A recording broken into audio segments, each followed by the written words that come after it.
मित्रों, प्रभु दर्शन में आपका स्वागत है। आज की इस कड़ी में हम जानेंगे कि प्रभु श्री राम ने कौवों को क्या वरदान प्रदान किया था और यह वरदान प्रभु श्री राम ने कौवों को ही क्यों प्रदान किया। तो यह जानने के लिए आप इस वीडियो को अंत तक देखें। अगर चैनल पर नए हैं, चैनल को सब्सक्राइब करें ताकि आपको आने वाली प्रभु दर्शन की हर एक कड़ी समय पर मिलती रहे। तो चलिए चलते हैं, आज की इस कड़ी को आरम्भ करते हैं। एक दिन भगवान श्री राम सभा में बैठे हुए थे, तभी उन्होंने देखा कि एक कौवा अंगूर की लताओं में बैठा है, जो एक ही आंख से दोनों आंखों का काम ले रहा है। मित्रों, आपने भी देखा होगा कि कौवा दिखने में दीन स्वभाव वाला, तेज दृष्टि वाला और ऊंचे स्वर वाला बहुत ही चंचल होता है। तो भगवान श्री राम ने देखा कि वह बार बार उनकी तरफ देख रहा है और कांव कांव की आवाज करके बोल भी रहा है। उसकी ये दशा देखकर भगवान श्री राम के हृदय में दया आ गई और वह अपने पहले किए हुए कोप को याद करने लगे।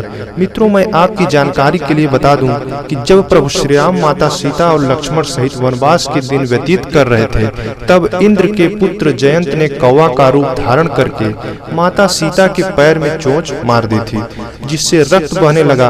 और इसे देखकर भगवान श्री राम कुपित होकर एक तिनके का बाण बनाकर उस कौवे की एक आंख फोड़ दी।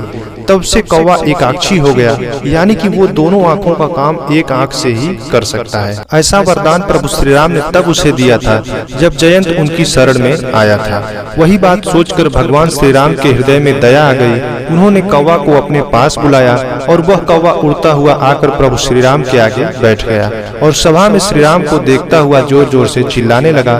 तब परम दयालु भगवान श्री राम ने कहा, हे कौवा, तू अपने नेत्रों को छोड़कर कुछ भी वरदान मांगना चाहे तो मांग सकता है। इस प्रकार राम की बात सुनकर कौवा कहने लगा, हे राम, मेरे ऊपर सदा आपकी कृपा दृष्टि बनी रहे। केवल इस लोक में सुख देने वाले अन्य वरदानों को लेकर मैं क्या करूंगा। इस लोक में तो मैं सुख पाकर सुखी हो सकता हूँ, पर रहूंगा तो कौवा ही, जिसके रूप से लोग नफरत करते हैं, जिसकी बोली से लोग नफरत करते हैं, जिसके स्वभाव से नफरत करते हैं। सुखी रहकर भी मैं इज्जत सम्मान नहीं पा सकता, तो ऐसे सुखों से मुझे क्या लाभ।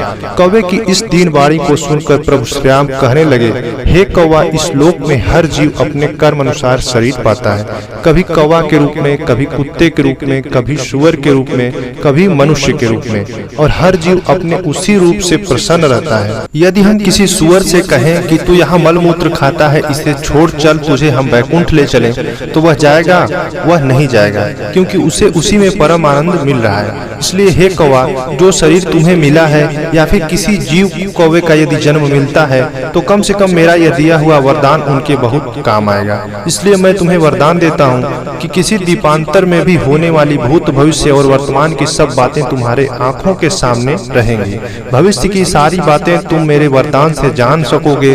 मनुष्य कहीं जाते समय तुम्हारा शकुन देखा करेंगे। जब तुम बैठे रहोगे तब देखने वाले पथिक का काम रुक जाएगा, और अगर तुम चलते रहोगे तो उसका कार्य शीघ्र पूर्ण हो जाएगा। ग्राम प्रवेश या गृह प्रवेश के समय तुम जिसकी दाहिनी ओर से निकल जाओगे, वह परम मंगल कारक शकुन होगा। और प्रेत के दशा पिंड को जब तक तुम नहीं छुओगे, तब तक उस प्रेत की सद्गति नहीं होगी। इस प्रकार जब तक तुम प्रेत के दशा पिंड को नहीं छुओगे, तो उस प्रेत के घर वाले समझेंगे कि अभी तक प्रेत की इच्छा पूरी नहीं हुई है। तुम भी उसके दशा पिंड को तभी छूना जब उनका प्रेत अंग पूर्ण हो जाए। और तुम्हें एक वरदान और देता हूँ, जो लेखक लिखते समय कुछ भूल जाएंगे, वे वहाँ पर तुम्हारे पैर का चिन्ह बना दिया करेंगे। तो इस प्रकार से प्रभु श्री राम ने कौवों को ये वरदान प्रदान किए थे। प्रभु दर्शन की आज की इस कड़ी को यहीं समाप्त करते हैं। जल्द ही मिलते हैं आपसे एक नई कड़ी के साथ। धन्यवाद।